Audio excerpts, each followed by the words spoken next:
Madrid. Ah, je suis content. Ah, nous aussi. Je suis content parce qu'il est de retour. Moi, je suis content parce que vous êtes content. Ouais, je suis content parce qu'il est de retour. José Mourinho au Real Madrid qui a déboursé 15 millions d'euros, c'est officiel, pour aller le chercher au Benfica. Ils avaient vraiment envie d'aller le chercher.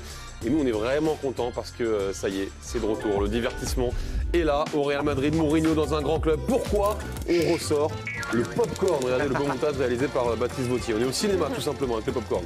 Alors, on ressort parce que c'est le Special One. C'est pas moi qui le dis, c'est lui.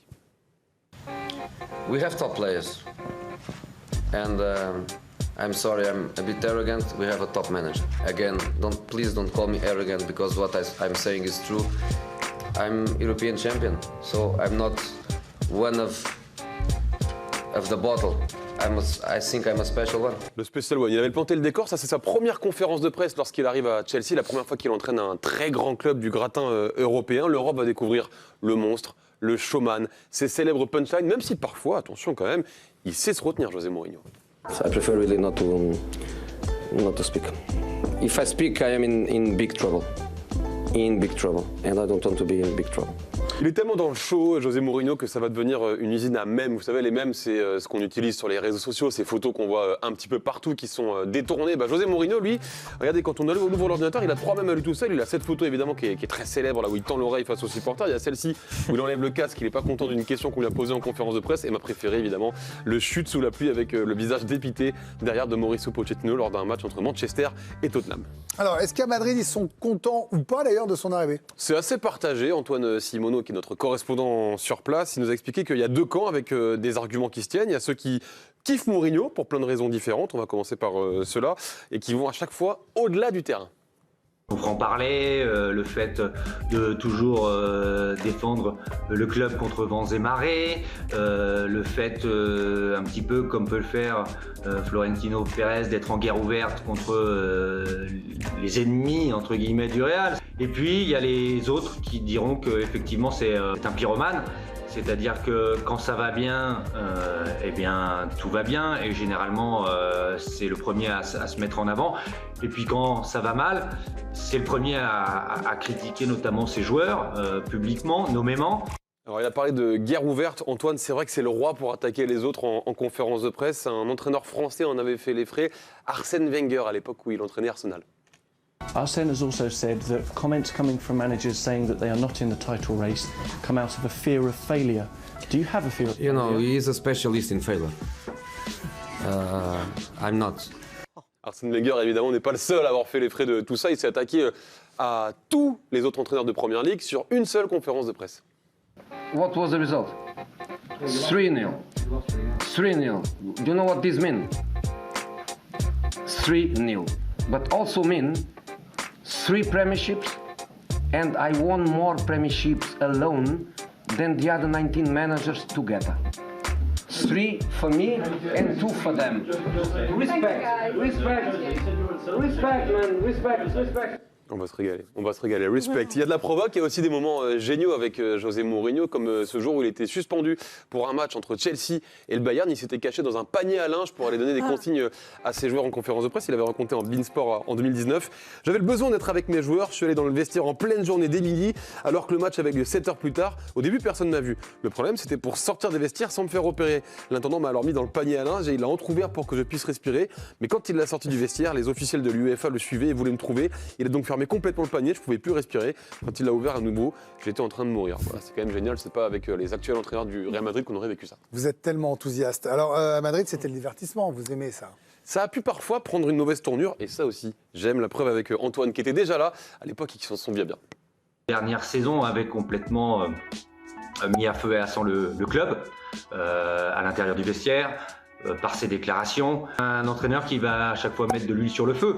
Par exemple, il était devenu complètement paranoïaque et il cherchait à chaque fois à trouver la taupe. À la fin d'une conférence de presse lors de sa dernière saison, il avait quand même convoqué un journaliste, l'avait pris à partie, limite menaçant, limite intimidant.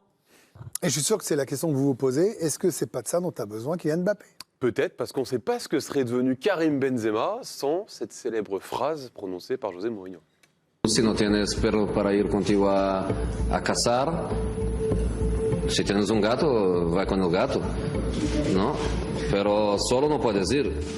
Il parle évidemment de Karim Benzema. Ça, c'est pour le côté piquant. Personne n'y échappe. La preuve avec cette interview de Modric. Même les plus grands sont un jour dans le viseur de José Mourinho. Regardez ce que disait justement Modric au Corriere della Sera. Je l'ai vu faire pleurer Cristiano Ronaldo dans les vestiaires. Un homme qui se donne à fond sur le terrain.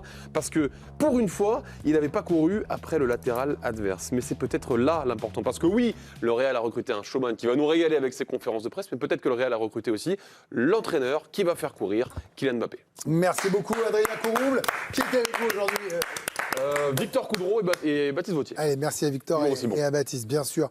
Et vous voyez, moi, ce qui m'embête un peu dans cette histoire-là, Ambre, c'est qu'Adrien, il se régale, il m'écrit depuis le retour de Mourinho à peu près tous les jours. On le fait, on y va, divertissement. On fera l'épisode 2, l'épisode 3, l'épisode 4 jusqu'à Noël, j'en suis sûr. Hein. Oui, c'est sûr. C'est certain. Mais le problème, c'est que j'ai l'impression que Mourinho, c'est devenu que ça. Un peu lui-même, sa propre caricature. Malgré beaucoup de titres et même dans des équipes un peu moindres. Moi, j'ai peur qu'il ait perdu le mojo. C'est la crainte, je pense, qu'on a tous, parce que c'est vrai que le grand Mourinho, celui qui a fait gagner, alors il a bousculé les plus grands joueurs, mais il les a aussi fait gagner, c'est vrai. Mais c'était il y a quand ? C'était il y a 15, 20 ans. Avec sa politique de la terre brûlée, il a souvent laissé des cendres derrière lui. Donc forcément, ça fait peur quand on arrive dans un contexte aussi compliqué et mouvementé qu'est celui du Real Madrid en ce moment, évidemment, avec un vestiaire à feu et à sang, une direction, où tout est politique en fait. Voilà. Mais la question, c'est qui d'autre peut manœuvrer un bateau qui n'est pas manœuvrable, à part un homme comme lui, qui en fait qu'on n'a rien à faire des égos des uns, qu'on n'a rien à faire de faire plaisir aux autres. Donc je pense qu'en fait, à défaut d'avoir un management à la Papa, à la Ancelotti, Zidane, parce qu'ils ne vont pas revenir, un tacticien à la Alonso, ça ne coche pas les cases, un jeune, il ne se ferait pas respecter.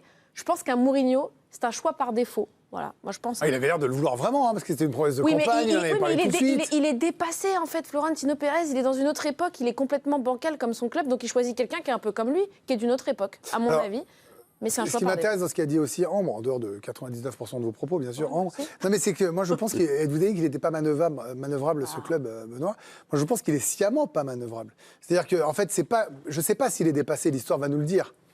Je me demande s'il n'est pas à contre-courant volontairement, c'est-à-dire que de tout temps à jamais, le Real, c'est des stars, qui veut pas d'équipe comme le Bayern ou le PSG, si je prends deux exemples là, ou même Arsenal, tiens, avec des jeunes où finalement il n'y a pas de star plus grande que l'équipe. Et c'est du management avec des stars, c'est l'ADN du Real, il faut un coach star qui les dressera. Il se tient à son fil conducteur depuis des années, et je pense que cette année, il en a eu ras-le-bol de tous ces égos qui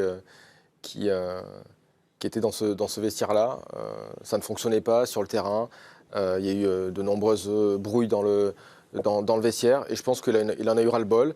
Il a tout essayé. Un tacticien qui est plutôt manager, mais tranquille. Ça n'a pas fonctionné avec Alonso. Il a essayé le jeune entraîneur qui a été promu en équipe première. Ça n'a pas fonctionné. Il s'est dit, bon, là, je vais aller chercher quelqu'un qui a une tête dure, quelqu'un qui a une poigne assez dure lui aussi.